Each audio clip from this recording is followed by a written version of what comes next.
भारत में समुद्री तट रेखा वाले राज्यों की संख्या कितनी है?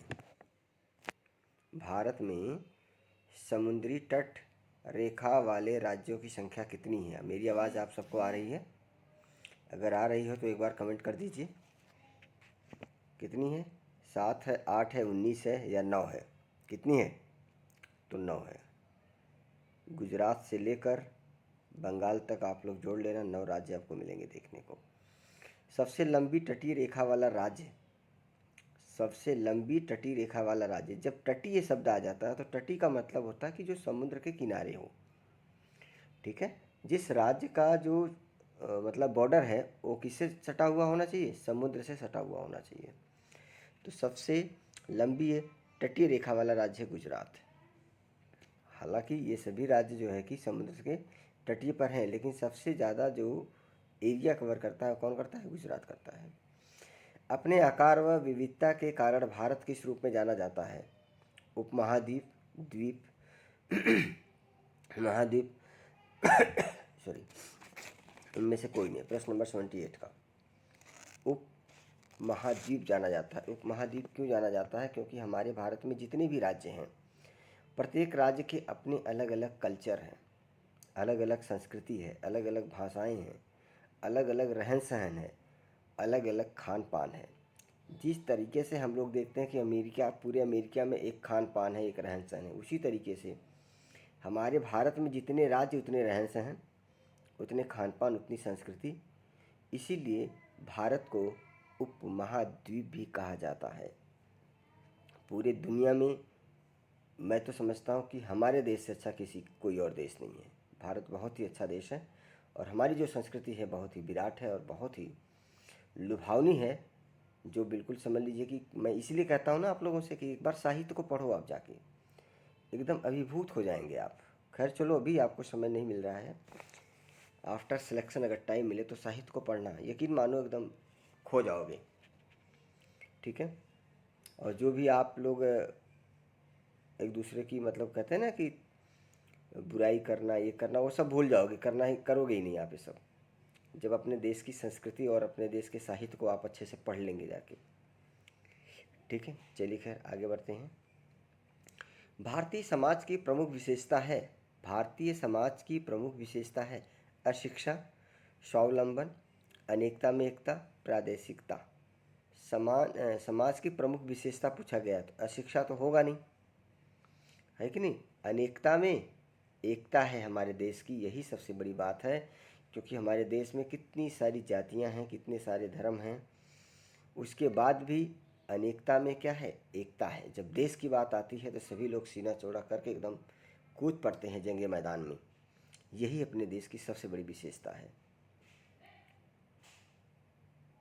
भारत में एकता में अनेकता और अनेकता में एकता, यह कथन किसका है? अब आप देख लीजिए यह किसने कहा। प्रश्न नंबर 80 का A.L. वासम का, B.S. स्मिथ का, मैक्स मुलर का, जवाहरलाल नेहरू का। तो जवाहरलाल नेहरू तो कहेंगे नहीं इस बात को, कौन कहेगा? B.S. स्मिथ कहेंगे इस बात को, और इन्होंने ही कहा था इस बात को। व्यापारिक स्तर पर किया जाने वाला विभिन्न प्रकार के फलों का उत्पादन कहलाता है एपीकल्चर, सिल्वीकल्चर, मैरीकल्चर, हार्टिकल्चर। तो व्यापारिक स्तर पर विभिन्न प्रकार के जब फलों का आप उत्पादन करते हैं तो उसको कहते हैं हार्टिकल्चर कहते हैं। ठीक है,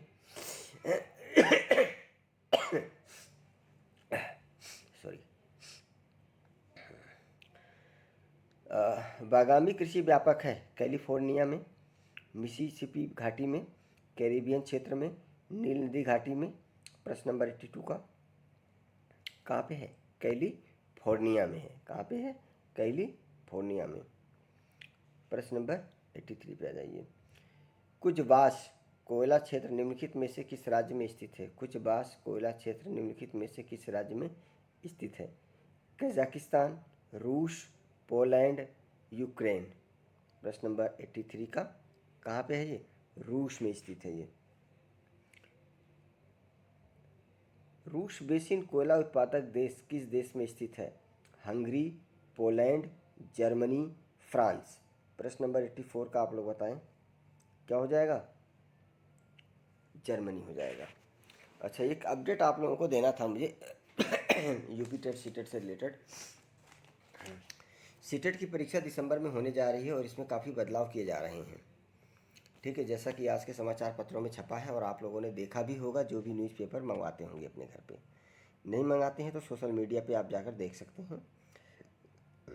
सीटेट पे ये विचार कर रहा है कि अब ऑनलाइन परीक्षा कराई जाएगी। बाकी देखिए क्या होता है। और सेकेंडरी एक बात ये भी निकल के आ रही है कि नेगेटिव मार्किंग होगी अब।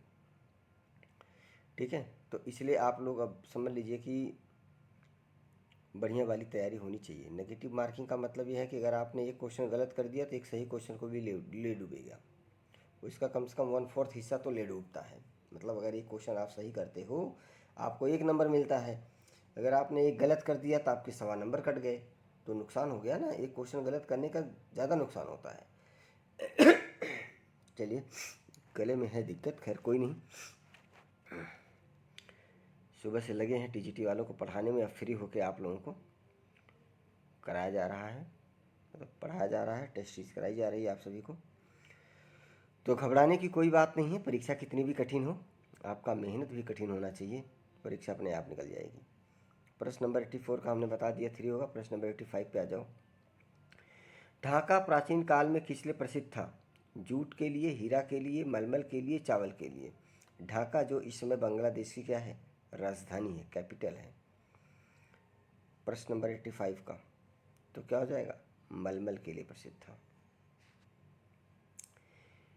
ब्यूनस आयर्स निम्न में से किस लिए प्रसिद्ध है? रेशमी वस्त्र, डेयरी पदार्थ व मांस, ऊनी वस्त्र, इनमें से कोई नहीं।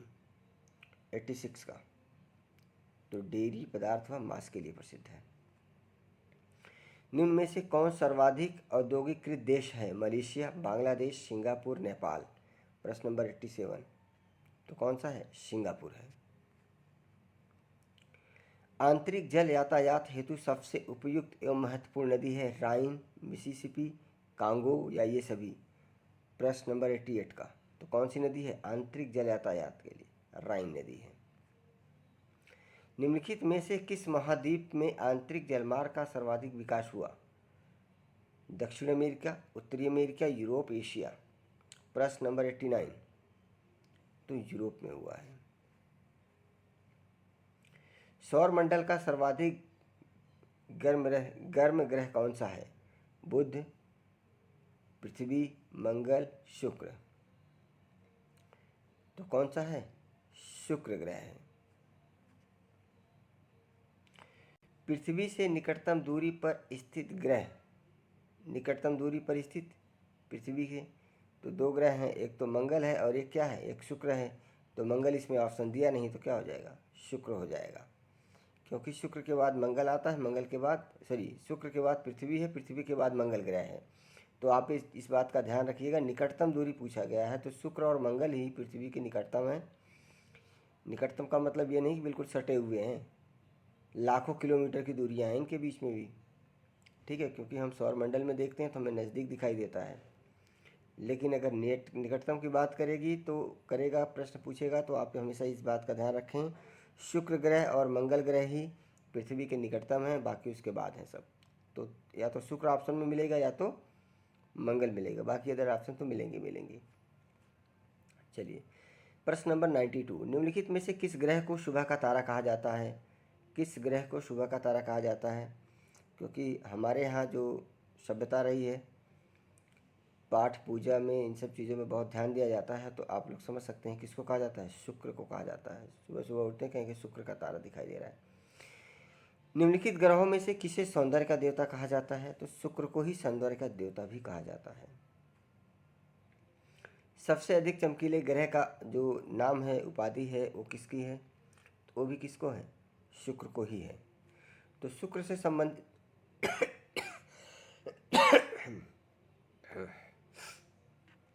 शुक्र से संबंधित बहुत सारे प्रश्न बनते हैं आपके, ठीक है ना। शुक्र से संबंधित बहुत सारे प्रश्न बनते हैं, इस बात का ध्यान रखना।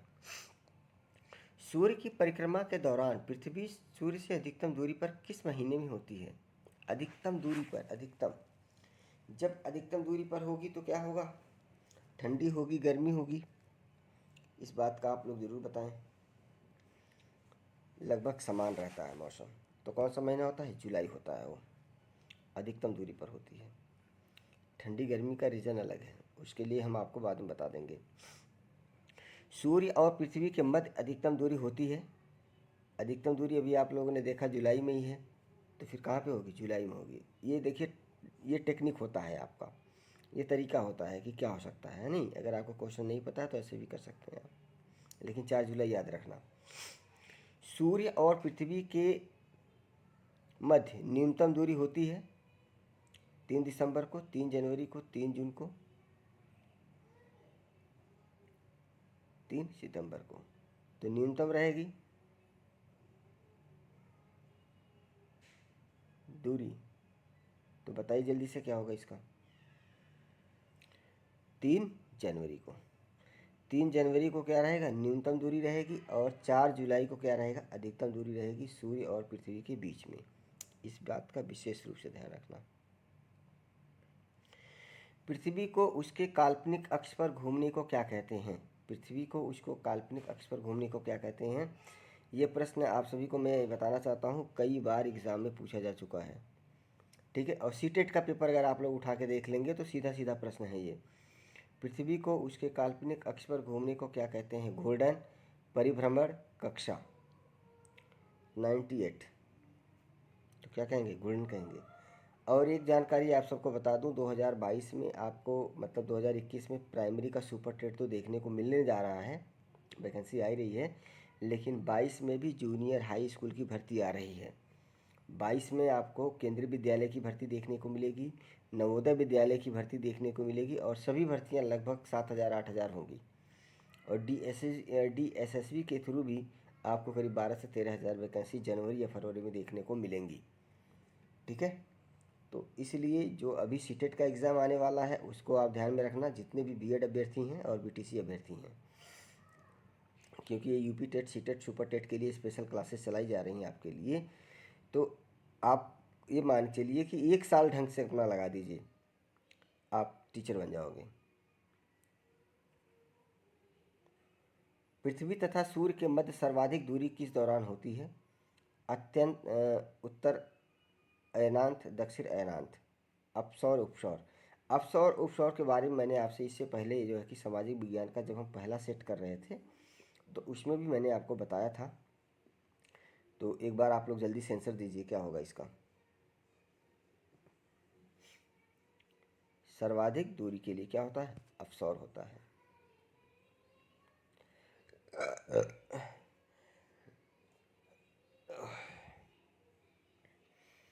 निम्न में से किसने पहली बार कहा कि पृथ्वी गोल है?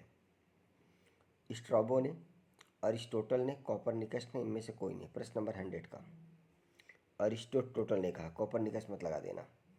इन्होंने कहा कि पृथ्वी गोल है। उसके बाद आइए, अब थोड़े से इतिहास के क्वेश्चन आप लोगों को मिलेंगे। इसके बाद अथर्व का अर्थ क्या है? यज्ञ, पवित्र जादू, या स्तुति, या दर्शन। प्रश्न नंबर 101 का तो क्या है? पवित्र जादू है।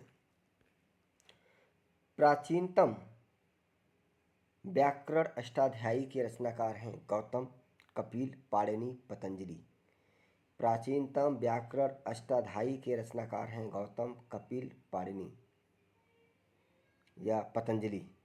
जल्दी से आप लोग इसका जवाब दें। प्रश्न नंबर 102 का तो क्या हो जाएगा? पाणिनि जी हैं।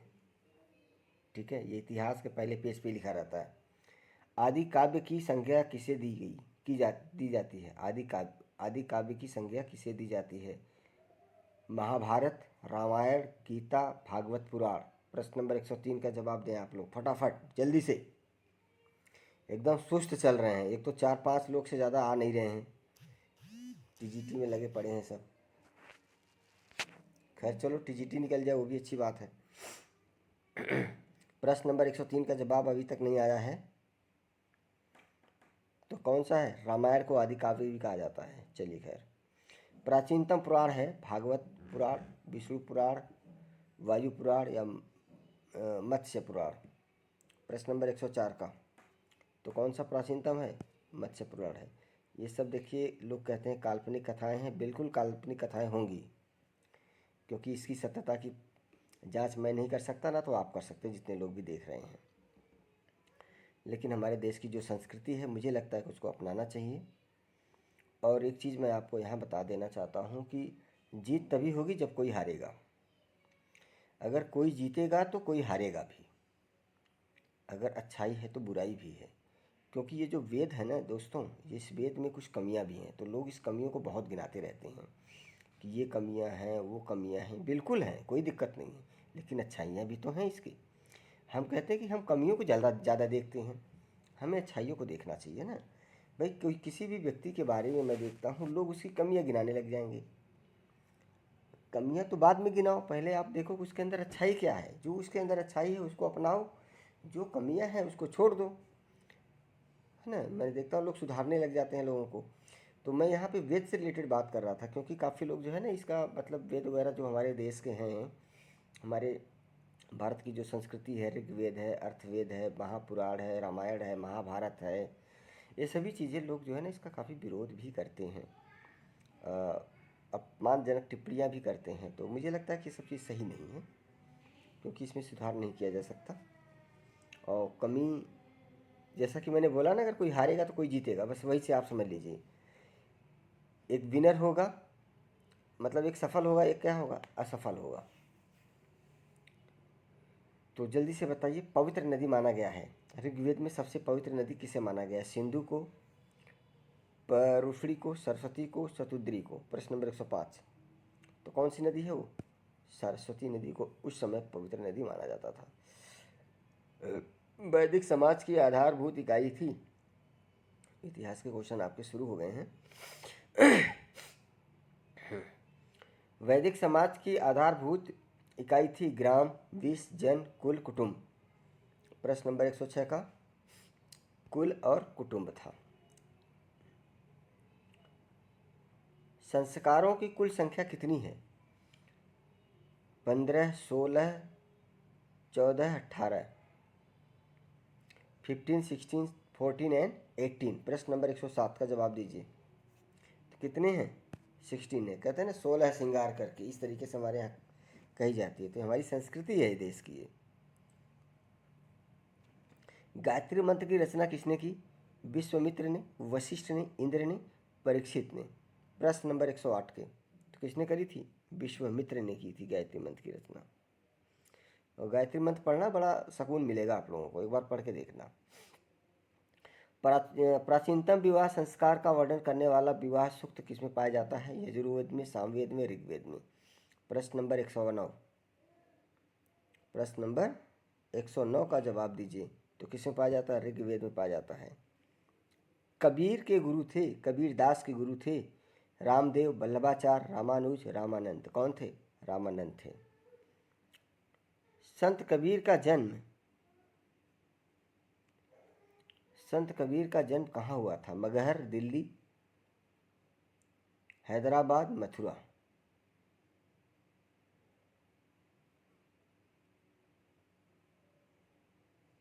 तो कहाँ हुआ था? मगहर।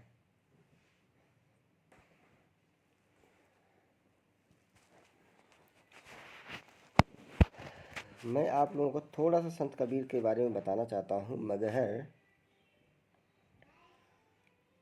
प्रश्न शायद गलत हो गया है, लेकिन खैर कोई नहीं, मैं आपको समझा देता हूँ। इनका जन्म जो हुआ था मगहर में ही हुआ था, बिल्कुल ठीक है। लेकिन जब इनका जन्म हुआ तो कोई इनको जो है कि नदी के किनारे, शायद वाराणसी में छोड़ आया था या कहीं पे भी। तो इनको जो है ना, जो नाव चलाने वाले लोग होते हैं वो मतलब पाते हैं, तो वही लोग पाल पोस के बड़ा करते हैं। ठीक है। तो संत कबीर दास जब बड़े होते हैं तो कहते हैं कि ज़रूरी नहीं कि अगर आपका जो है कि मृत्यु वाराणसी में हो या मतलब बनारस में हो तो आप स्वर्ग को प्राप्त करेंगे। अगर मगहर में हो तो आप मृत्यु मतलब उसको प्राप्त करेंगे, नरक को। तो उन्होंने मतलब ठान लिया था कि नहीं, हमें जो है कि यहाँ नहीं मरना है। अंतिम समय में वो चले गए थे मगध। ठीक है। तो वहाँ जाके उनकी मृत्यु हुई थी। और ऐसा बताया जाता है, चूँकि न तो आपने देखा ना तो मैंने देखा है, किताबों में पढ़ी हुई बातें हैं सारी। ऐसा बताया जाता है कि जब वो उनकी डेथ हुई थी, तो जब उनकी डेथ होने के बाद जब उनको उठाया गया तो उनके नीचे जो है ना गुलाब के, कमल के, पता नहीं किसके फूल पाए गए थे बहुत सारे। जबकि मतलब कहते हैं कि एक मुश्किल काम था कि वहाँ पे सब चीज़ें उपस्थित हों, लेकिन ऐसा था, ऐसा कहा जाता है इतिहास में।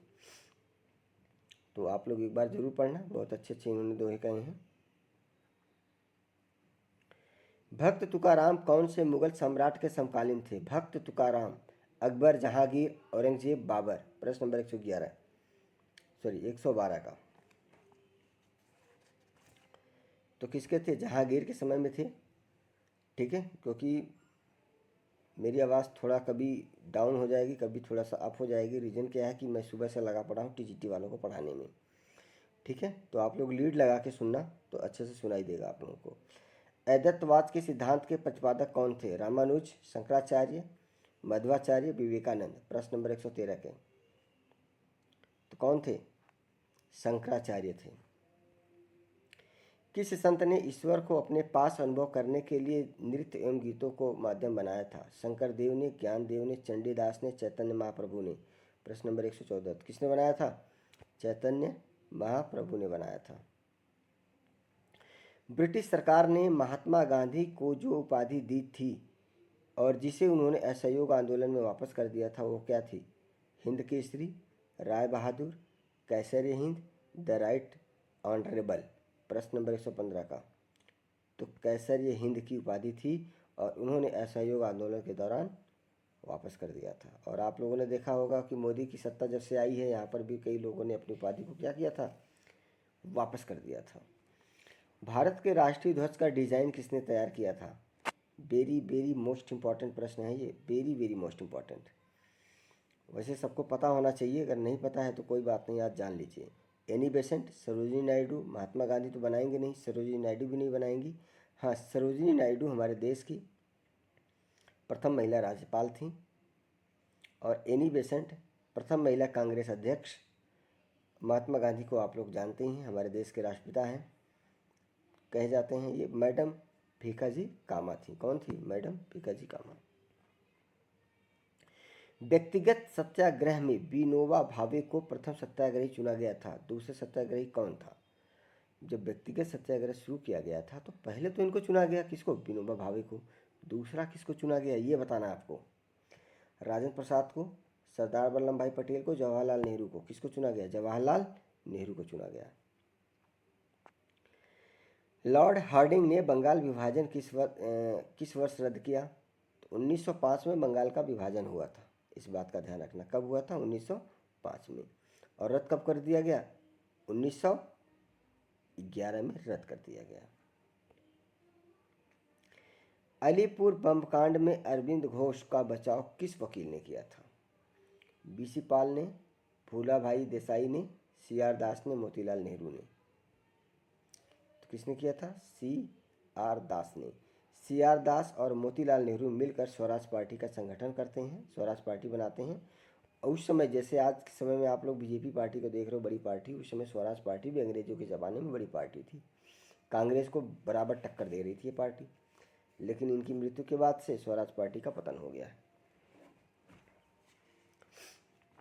प्रश्न नंबर 20 यानी कि 120। मुस्लिम लीग का प्रथम अध्यक्ष आप लोग अच्छे से जानते हैं कौन हो सकता है? हसन खां, आगा खां, हमीद खां। प्रश्न नंबर 120 का। तो कौन थे? आगा खां थे। किस हड़प्पा कालीन स्थल से पुजारी की प्रस्तर मूर्ति प्राप्त हुई? मोहनजोदड़ो, लोथल, हड़प्पा, रंगपुर। प्रश्न नंबर 121 का। तो कौन, किस जगह से? हड़प्पा से। किस सिंधुकालीन स्थल से एक ईंट पर बिल्ली का पीछा करते हुए कुत्ते के पंजों के निशान मिले? किस सिंधुकालीन स्थल से एक ईंट पर बिल्ली का पीछा करते हुए कुत्ते के पंजे के निशान मिले? चन्हूदड़ो, हड़प्पा, मोहनजोदड़ो, लोथल। प्रश्न नंबर 122 का। चन्हूदड़ो से मिले हैं।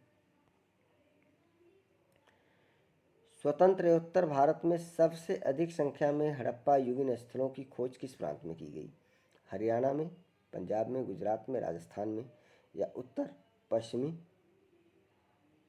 उत्तर प्रदेश में? बताइए जल्दी से। गुजरात में। निम्नलिखित में से कौन सी हड़प्पा कालीन लोगों द्वारा उत्पादित नहीं की जाती? जौ, चावल, गेहूँ, दालें। प्रश्न नंबर 124 का। तो जौ तो उत्पादन किया जाता था, चावल का भी उत्पादन होता था, गेहूँ का भी उत्पादन होता था, लेकिन चावल का उत्पादन दाल का उत्पादन नहीं होता था। हड़प्पा कालीन स्थलों में अभी तक किस धातु की प्राप्ति नहीं हुई? तांबा, स्वर्ण, लोहा, चांदी। तांबा, स्वर्ण, लोहा, चांदी। ये प्रश्न रिपीटेड हो रहा है, तो कौन से नहीं प्राप्ति हुई थी? लोहा की। किस पशु के अवशेष सिंधु घाटी सभ्यता से प्राप्त नहीं हुए? किस पशु के अवशेष सिंधु घाटी सभ्यता में प्राप्त नहीं हुए? घोड़ा, शेर, गाय, हाथी। प्रश्न रिपीटेड है। मुझे लगता है कि पहली टेस्ट सीरीज में एक प्रश्न था और इसमें भी है, तो कौन हो सकता है? शेर हो सकता है। आर्य शब्द का शाब्दिक अर्थ क्या है? श्रेष्ठ या कुलीन, वीर या योद्धा, यज्ञकर्ता या पुरोहित या विद्वान। प्रश्न नंबर 127 का। तो श्रेष्ठ या कुलीन। इनमें से किस फसल का ज्ञान वैदिक काल के लोगों को नहीं था? देखो दोबारा से प्रश्न रिपीट हुआ है। जौ, गेहूँ, तंबाकू, चावल। अब यहाँ पे दाल की जगह क्या आ गया? तंबाकू आ गया आपका। ठीक है, तो क्या हो जाएगा? तंबाकू हो जाएगा। तो इतना ध्यान रखना कि वैदिक काल में जौ को भी, गेहूँ को भी, चावल का भी उत्पादन किया जाता था। उत्तर वैदिक काल के वेद विरोधी और ब्राह्मण विरोधी धार्मिक अध्यापकों को किस नाम से जाना जाता था? यजमान, अर्थवन, श्रेष्ठिन या श्रमण। प्रश्न नंबर 129। तो श्रमण। ये हमारे भारत में व्यथा रही है। कोई भी अच्छे से काम करने लगेगा, खाने कमाने लगेगा, उसका विरोध भी लोग करते हैं, है कि नहीं? विरोध भी क्या करते हैं? लोग करते ही करते हैं। किसी को मतलब सहन नहीं है एक दूसरे से, जबकि मुझे लगता है कि सबका एक दूसरे का सहयोग करना चाहिए, जिससे देश का विकास हो। लेकिन पता नहीं कब लोगों की बुद्धि जागेगी, भगवान जाने। चलिए प्रश्न नंबर 130 पे बढ़ते हैं। वैदिक गणित का महत्वपूर्ण अंग है शुल्क सूत्र, शतमत ब्राह्मण, अर्थवर्ग वेद, छांदोग्य उपनिषद। प्रश्न नंबर 130 का। शुल्क सूत्र है, शुल्क सूत्र है। किस वेद में प्राचीन वैदिक युग की संस्कृति के बारे में सूचना दी गई? किस वेद में प्राचीन वैदिक युग की संस्कृति के बारे में सूचना दी गई? यजुर्वेद, ऋग्वेद, अथर्ववेद या सामवेद? तो ऋग्वेद के बारे में दी गई थी। वेदों की संख्या कितनी है? ये कई बार प्रश्न आया है। कितने वेद हैं आप सब जानते हैं? ऋग्वेद, यजुर्वेद, सामवेद और अथर्ववेद। तो कितने वेद हो गए? 4 वेद हो गए। भारत के राज चिन्ह में प्रयुक्त होने वाले शब्द सत्यमेव जयते किस उपनिषद से लिया गया है? कठ उपनिषद, मुंडक उपनिषद, ईश उपनिषद एंड बृहदारण्यक उपनिषद। किससे लिया गया? मुंडक उपनिषद से लिया गया है। ऋग्वैदिक आर्यों का मुख्य व्यवसाय क्या था? कृषि, शिक्षा, व्यवसाय, पशुपालन। पशुपालन। प्रश्न नंबर 134 का। क्या था? पशुपालन था इनका मुख्य व्यवसाय। प्रथम विधि निर्माता कौन है? चाणक्य, चंद्रगुप्त, मनु, सैल्यूकस। विधि का मतलब नियम, कानून बनाने वाला कौन है इनमें से? 135 का। कौन है? मनु।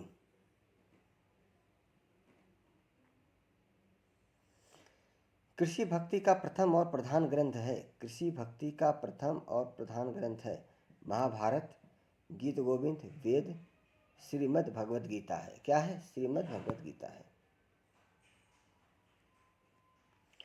ऋग्वेद में संपत्ति का प्रमुख रूप क्या है? भूमि, गोधन या एक व दोनों, एक व दो दोनों, इनमें से कोई नहीं। प्रश्न नंबर 137।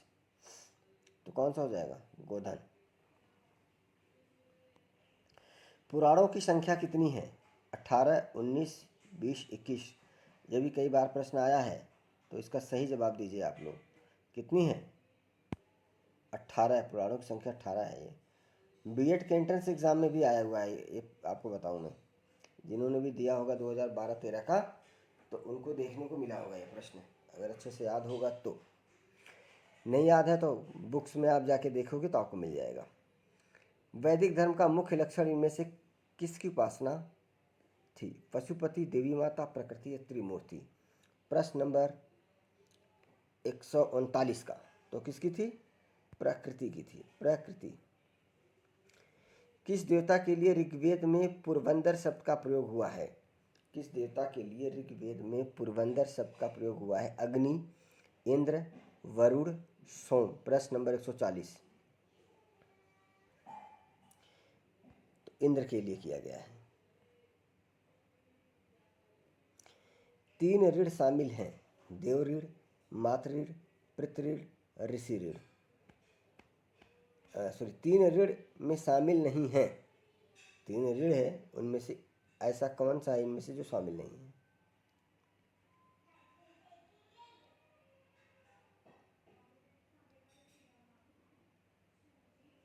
मातृ ऋण क्या है? शामिल नहीं है। चलिए,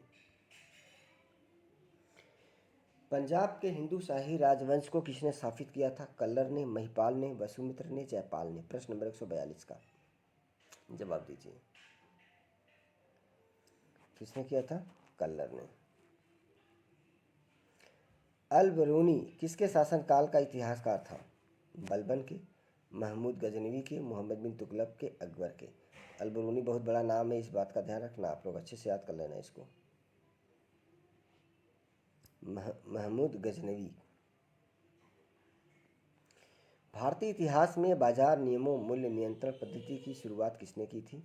फिरोज शाह तुगलक ने, शेर शाह सूरी ने, अलाउद्दीन खिलजी ने? इनमें से किसी ने नहीं। तो प्रश्न नंबर 144 का जवाब दीजिए आप लोग।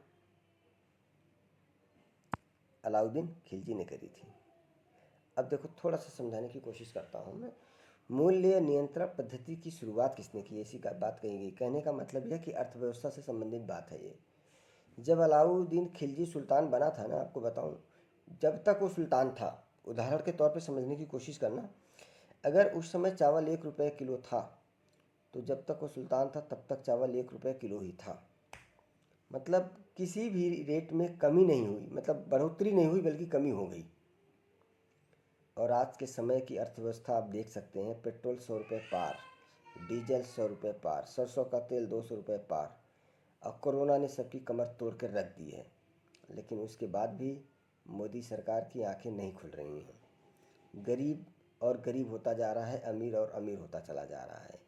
इस कोरोना काल में केवल 2 लोगों की संपत्ति बढ़ रही है, एक अडानी की बढ़ रही है, एक अंबानी की बढ़ रही है। बाकी हमारे देश के जितने भी लोग हैं वो सब काम नहीं कर रहे हैं, उनकी संपत्ति क्या हो रही? घट रही है।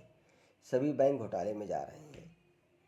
तो अब आप सभी लोग शिक्षक बनने जा रहे हैं, सभी लोग समाज सुधारक होंगे आने वाले समय में, तो आप लोग भी इसके बारे में कभी कभी थोड़ा बहुत टिप्पणियाँ कर दिया कीजिए, क्योंकि ज़रूरी है राजनीतिक के बारे में थोड़ी बहुत जानकारी रखना। राज्य संबंधों में उलेमा के दखल का विरोध किस सुल्तान ने किया था? बलबन ने, फिरोज शाह तुगलक ने, इल्तुतमिश ने या अलाउद्दीन खिलजी ने? प्रश्न नंबर 145। किसने किया था? अलाउद्दीन खिलजी ने किया था। मोहम्मद गोरी का अंतिम आक्रमण किसके विरुद्ध हुआ? गजवानी, करमाथी, पंजाब के खोखर या सोलंकी? प्रश्न नंबर 146 का जवाब दीजिए। आंसर किया कीजिए ज़रूर से ज़रूर। केवल आरती के अलावा कोई आंसर ही नहीं करता है, पता नहीं सब लोग कहाँ गायब हो जाते हैं। जब आप आंसर करोगे तो आपको लगेगा कि हाँ, हमने गलत कर दिया, हमें सही करना चाहिए। गलत सही तो देखो होगा ही।